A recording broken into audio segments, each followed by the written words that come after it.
Sieber, the host of the FTFL Weekly Update, the owner of the Hulkamaniacs, and lest us not forget, the king of the FTFL. Welcome back to all of my FTFLers, my friends, and all of the fans who are watching on YouTube week after week. I have waited such a long time to get back in the swing. I'm sitting at the table.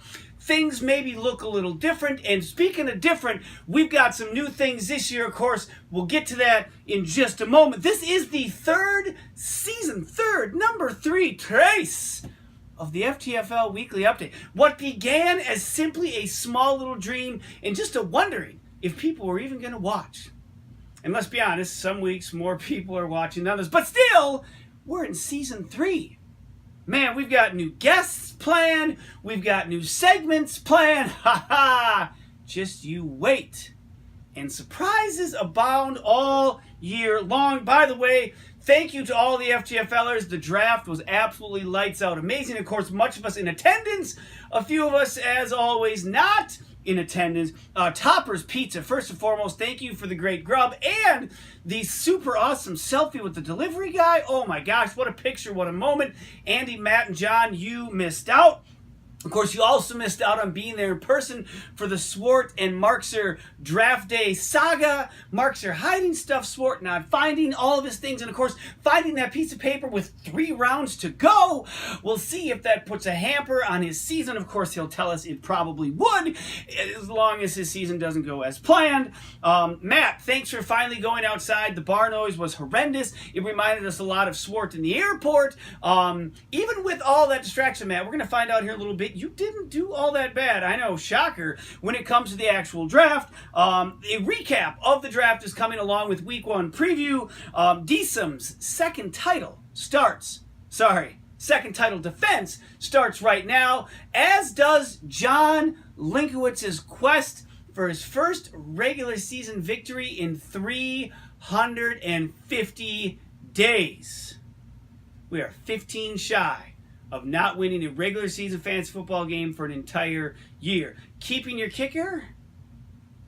It might not help with that. I guess, time will tell. John wants to know. John was telling me he's on to something, or maybe he's on something. I think we took a vote. John, congratulations on the DSUM Award, 15 years in the making. The FTFL Weekly Update applauds your consistent efforts at below mediocrity. With that being said, I think it's time. So here we go. All right, so the draft, man, oh my goodness. Again, what a night. All sorts of laughs. Had an absolute blast. Thank you, Swart, for hosting. I'm sorry your cat got all crazy and knocked down your vase. Hopefully your wife, like you said, she already found a new one, which, let's be honest, that's kind of what they do. There's always plans for improving the house that may or may not have, been arranged with us, but oh well, that's a different show and a different time right now. I went through everyone's draft, player by player, 23 algorithms that I created. Jeff Markser in the Browerville Math Department, you will be proud. And I have come up with what I feel is the absolute best case scenario, ranking playoff chance possibility for each and every one of the teams. Now, I'm going to give you a ranking out of 100. I'm going to give you a percent chance that the team makes the playoffs. The lowest ranking was a 78. The highest was a 92. So we're all kind of bunched together. And really, let's be honest. I mean, the draft with 10 teams, everyone should have a couple of halfway decent players. It's what happens after the draft that usually shapes the season. And really, everyone in the league had a percentage of making the playoffs, a percent chance of 75% or greater outside of just one team. Now, if we were going to play a little guessing game at home, I could cue the Jeopardy music and we'd let you go ahead and guess. I'm not entirely sure most of you need more than 3 seconds. That is because number 10, the lowest ranked team coming out of the draft, that's right, Big Daddy Linkowitz, it's you. A score of 78 out of 100 with a 54% chance to make the playoffs. You were the only one below 75%. Now, with each team, I'm going to give you the good, I'm going to give you the bad, and I'm going to give you the we'll see. Definitely the players who I think are the good players, the players who I think probably aren't going to give you much, and then a couple of the players that are maybes, could go huge in one direction, could go terribly wrong in the other direction. As far as John and his good players, Carson Wentz, when he comes back from his knee injury, is going to be a great player. Zach Ertz, is going to be a safety blanket for Nick Foles. And, of course, when Wentz comes back, one of Wentz's favorite targets. Another one of John's good players, Juju Smith-Schuster. That Pittsburgh offense, with or without Le'Veon Bell, and more on that in a little bit, Juju is just getting better and better. I think he is going to have a huge season. As far as John's bad, Isaiah Crowell. Not only did you draft Isaiah Crowell, whose track record speaks for itself, but he also plays for the Jets, who are starting a rookie quarterback. And really, anyone offensively on the Jets, I know Robbie Anderson was drafted. I don't even know if someone took Sam Darnold. Isaiah Crowell is going terrible. The Will C's, Tyreek Hill, had a really great year last year. What does Patrick Mahomes do to his stock? Saquon Barkley. Of course, everybody knew you were going to take number one. Saquon Barkley, you did. Now the wait and see on him. Is he going to live up to the hype? Calvin Ridley, another big rookie who could have a sneaky good season. Then again, could just be someone who takes up a receiver spot, or let's be honest, a third quarterback slot, or even more honest, another kicker, so that at the end of the year, you'd have two to choose from when it comes time to declare for keepers. Next up, number 9 on the list, the newly named King of the North, which is really, I think, offensive because you're not in the North Division, and by no means are you the king. That moniker, my friend, is already taken, and you're looking at him, King of the FTFL. So the King of the North, Sid's team, the former boat folks, comes in at an 81 out of 100 with a 75% chance of making the playoffs, which of course means there's a 25% chance you not only miss the playoffs, but he will do it in absolutely epic and amazing fashion, as was the case last year. When it comes to Sid's good, Melvin Gordon, Christian McCaffrey are going to absolutely anchor that running game. There should be points of plenty come from them. Keenan Allen is always going to catch a lot of balls as long as he stays healthy, as will Stephon Diggs in the Vikings' potent offense. As far as bad, Jameis Winston already last year looked kind of terrible. Starts this year in a 3-game suspension. Not expecting a lot for Jameis Winston. And Carlos Hyde. This kind of falls in line with the you don't draft a New York Jets offensive player. I know there's a lot of hype, and you were all in on the Cleveland Browns train. Not so much like the tight end train that Jeff was in on, but it's still the Browns. And until proven otherwise, I'm not entirely sure you can count on one of them. Trust me, now, when I had Hyde last year, he was a Niner. Really, Browns, Niners, 6-1, half dozen another. As far as the we'll see, I put Kirk Cousins on this list. He could have a huge year. Then again, that offensive line is porous. He could be out week 3. We don't know. Josh Gordon, again, coming back from suspension. He's slowly integrating himself back in. Could have a huge year. Could be a giant bust-a-palooza. And then Trey Burton for the Bears. Again, you are trusting the Bears offense to be better, which the thought is maybe, but that's why Trey Burton is a will see. Now, coming in at number 8, I will have to say, through all my 23 algorithms, I thought this was a bit light. But hey, who am I to argue with math and numbers? I was the number 8 team. Also, like the King of the North, 81 out of 100, 75% chance of making the playoffs. The good, of course, Aaron Rodgers, Todd Gurley might be the best 1-2 combo in all of fantasy football if they live up to the hype, if they stay healthy. Of course, there's ifs, but boy, every week to plug those two in, that looks nice. Of course, with that, I ended up not having but 2 picks in the first 5 rounds, and that is somewhat reflected in my score. As far as the bad, Rashad Penny put on a lot of weight, not quite healthy coming into the season. Will he be able to then make that jump? Dan Bailey. Yeah, Dan Bailey, Pro Bowl kicker last year, didn't draft a kicker just because, well, I didn't have enough draft picks. Picked him up.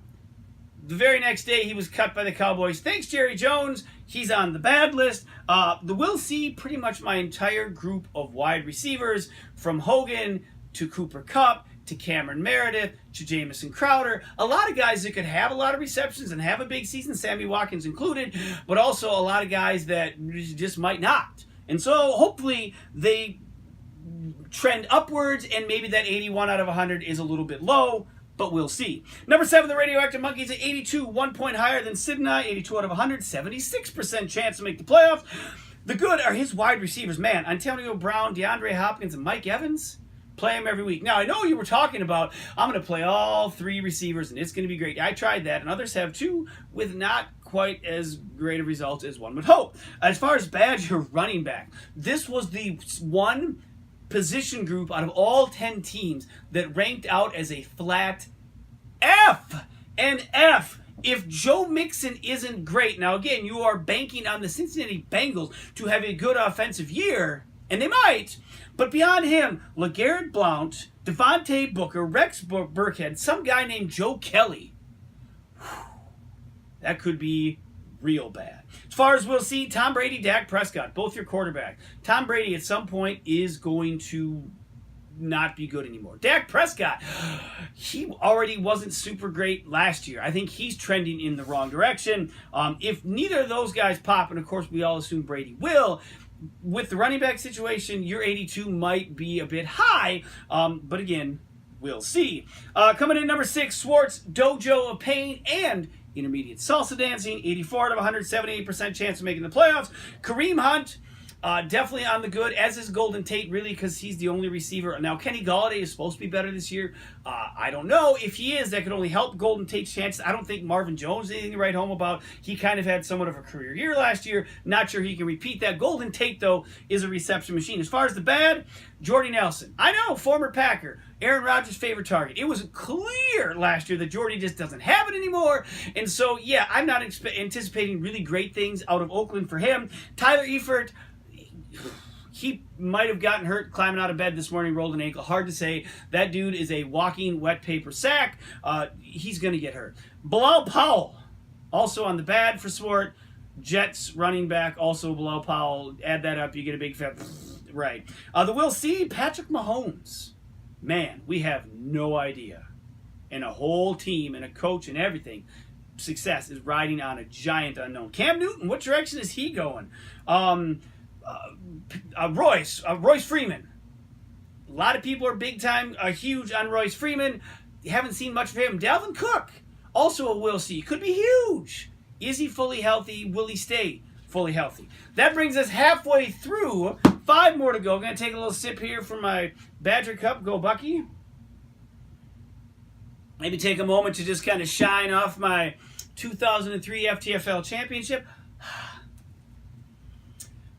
What a season that was. Hopefully, we'll be adding one to the trophy case this year. Coming at number 5, Ryan, defending champion, Deesum.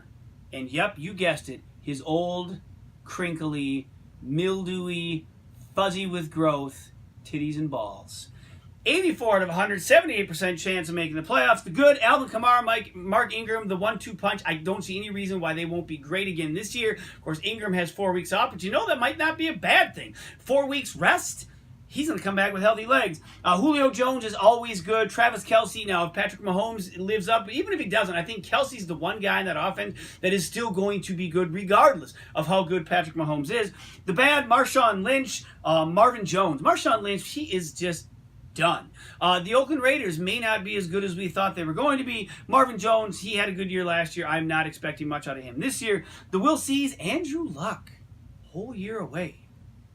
Not necessarily that you need him right off the get-go. You do have Matt Ryan, but Andrew Luck. Tariq Cohen, what is he going to be in the Bears offense? And Demaryius Thomas, is Case Keenum going to help him rise back into prominence? Maybe that top 10, could he be a top 5 receiver?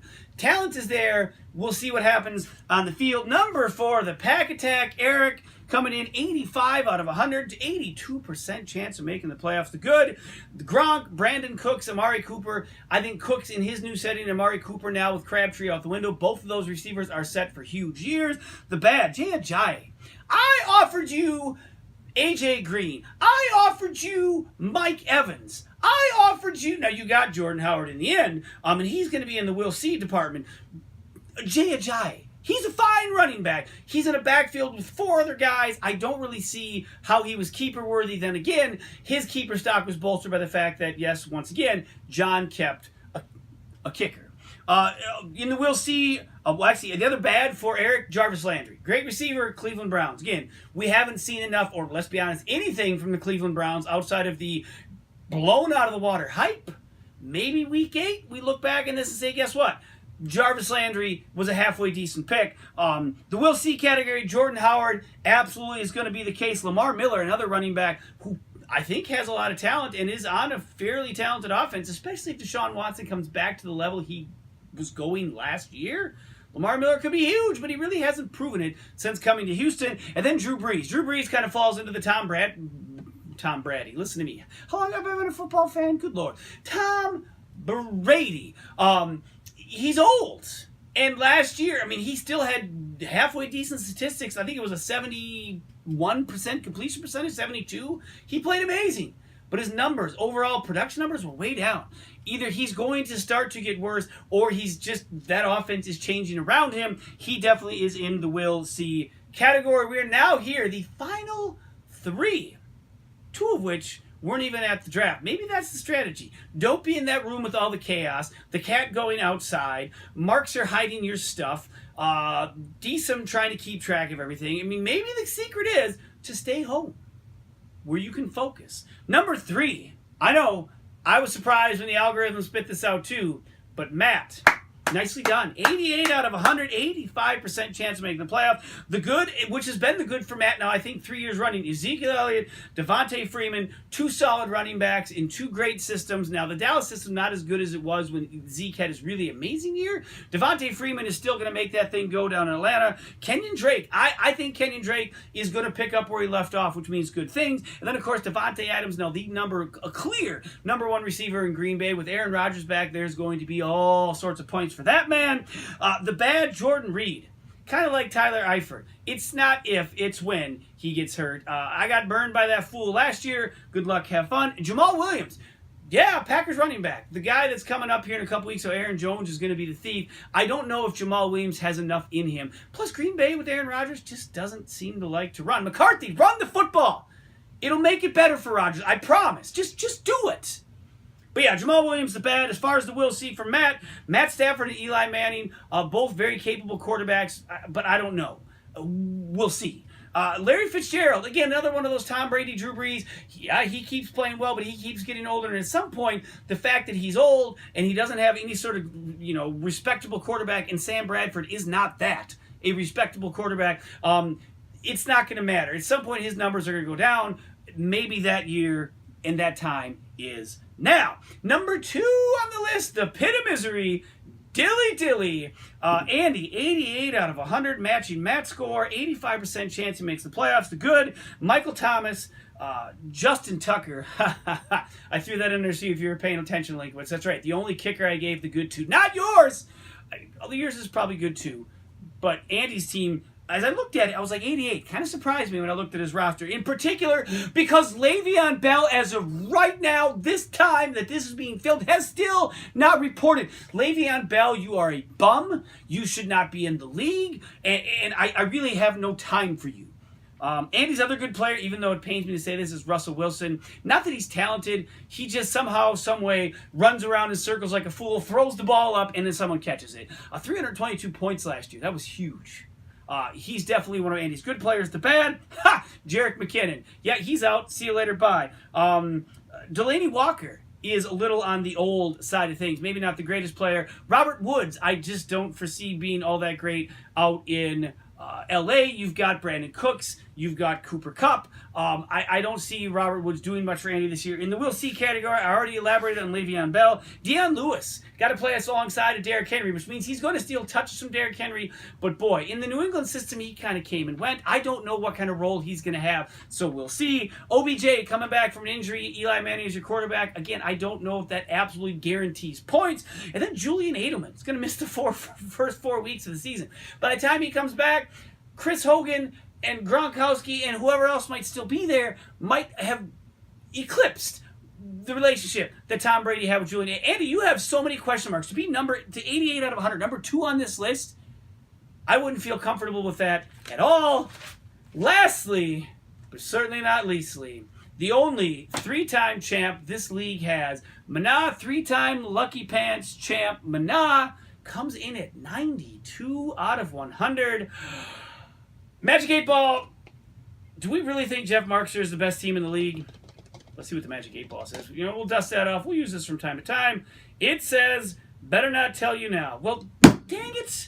All right, Markster, for now, you're the best team, but that's for debate. 92 out of 100. 91% chance. Best chance out of anyone to make the playoffs. You're good. Are the running backs, my God, Leonard Fournette, David Johnson, LaShawn McCoy. Throw in A.J. Green and Adam Thielen. You should have zero trouble scoring points. The bad, Des Bryant. You took a flyer. I get it. At some point, he's probably going to be playing. He's not playing now. When he comes back, I don't know what he's going to be, and so I kind of feel that pick might have been a little bit wasted. You could argue that Darius Geis was a wasted pick, but Des Bryant is definitely on the backside of his career where Darius Geis is just getting started. With the Will C's, Deshaun Watson lit the fantasy world on fire last year. When he disappeared, Markster struggled. Will he come back full go? Matt Breida, can he beat out Alfred Morris and be the man in San Francisco now that Jerick McKinnon is gone? I don't know. Kelvin Benjamin, I love Kelvin Benjamin. I don't know if Nathan Peterman throwing the football or really Josh Allen. I don't think it matters. I think it's going to be a rough year for Kelvin Benjamin. However, just by the fact that someone's got to catch a football, he'd be the guy in Buffalo I'd be willing to go ahead and hang my hat on. Now, before I get into the Week 1 matchups when we wrap this up, we might as well start it. Now, you'll notice there is no toilet bowl seat on the table this year. That's right. I passed it along. Now, there is something here, but that's for a different time and week, place, whatever you want to say. John, you took it home. 15 years in the making, nicely done. Now we're going to start, though. Already, before the season started, we have a couple decent nominations. They are as follows. Of course, myself and Adam Saltmarsh both traded away draft picks we no longer owned. It cost us a bump up, so we both lost higher picks. That's poor team management. John, we've talked about it once. We've talked about it twice. We'll mention it a third time. You kept a kicker. I've said enough about that. And lastly, Adam Swart for just being not ready. I mean, he went into the fantasy football, the fantasy bowl last year with half a football team. You think he'd want to come back from something like that and be prepared and be ready to show people that was just a fluke, but then you couldn't even find your draft day materials. And even once you found them, you didn't find all of them until like 2 rounds to go, and then you finally found this last piece of paper that was supposed to be the miracle of all miracles. Dude, why were you so ill-prepared for this? That is a decent nomination. Now, Week 1 matchups. Here we go. First off, the Pit of Misery, Dilly Dilly, taking on Swartz Dojo of Pain and Intermediate Salsa Dancing. Andy owns a 14-11-1 all-time advantage in the record books. It is the second best winning percentage against any team that Andy faces outside of Linkowitz, which he's cruising along at a 74% winning percentage. I think that's most people against Linkowitz, if we want to be really honest, although I should probably check because maybe mine looks poor. Hard to say. Also, Mana, 3-time Lucky Pants champ Mana, taking on the aforementioned Linkowitz. 21-14-1 all-time, favoring Mana. Linkowitz hasn't beat Jeff since 2014, and of course we covered at the very top of the show, Linkowitz hasn't won a game in the regular season in 350 days. When will the bleeding stop? Next up, the Radioactive Monkeys taking on the newly named King of the North. That's a lie, because you're not in the North, nor are you a king, because that's me. 19-14 all-time in favor of Saltmarsh. Architect, Matt, taking on the Pack Attack. 14-11 advantage to the Architect. How about that? That's right. Architect holds the advantage in this one. Only other losing record that Eric has is to Sid. Otherwise, Eric has a winning record against every other team in the league. That doesn't come as a surprise to really any of us. And want to say, out of all 5 games, 10 teams, as of right now, as I'm recording this, the only team who doesn't have a lineup in, that's right, you guessed it, the Architect. Matt, submit your lineup. You were nominated for a DSUM for not doing it. You're on the toilet bowl seat for not doing it 2 separate times. Did you lose your phone? Did someone cut the computer cable? Did you get lost on a trip? Are you in the boundary water somewhere? Should we send help? Please, submit a lineup. If you forget Week 1, that might just be it. I don't know what it is, but it would be something. And lastly, but certainly not leastly, the defending champion, Ryan Deesum, taking on none other than me, the owner of the Hulkamaniacs, Brett. Now, I know, Mr. Deesum, as you go off to start your second title defense, you go, what better way than to start against a team that you are 16-2 all time against, and a team that hasn't beat you since 2013. Mr. Deesum, think about what happens if you don't win this week. Think about what happens if I win. And I can say that I started the season on a winning note against the champion, and I can say the king is back. But you know what? Time will tell.